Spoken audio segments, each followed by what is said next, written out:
আসসালামু আলাইকুম। খুবই একটা বাজে এবং জঘন্য একটা কথা বলতে আসছি। বাংলাদেশ হিসেবে আমরা আসলে কত যে জঘন্য সেটা আসলে যদি উন্নত দেশগুলোতে না আসেন তাহলে হয়তো বুঝতে পারবেন না।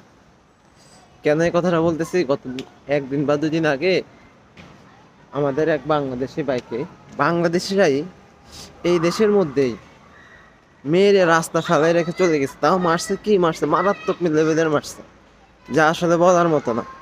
তার দোষ ছিল আহ, সে একজন লোকের বিরুদ্ধে কথা বলছে। পরে পুলিশ এসে ওই ছেলেটাকে ওইখান থেকে উদ্ধার করছে, উদ্ধার করে হসপিটাল নিয়ে গেছে। এখন হসপিটালে আছে ছেলেটা। ইউরোপের কোনো দেশে আমাদেরকে ভিসা দেয় না। ইউরোপের নর্মাল যে দেশগুলো আছে, সার্বিয়া বলেন, বসনিয়া বলেন, মন্টেনিগ্রো বলেন, কোনো দেশে আমাদেরকে এখন আর ভিসা দিতে চায় না। কারণ জানে না, ওরা জানে আমরা কেমন। তো বাংলাদেশিদের সম্পর্কে এদের মানে এত বাজে ধারণা যা বলার বাইরে। কিন্তু কিছু এই কয়েকজন মানুষের কারণে আমাদের আমাদের পুরো বাংলাদেশের মানুষদের সমস্যা হচ্ছে।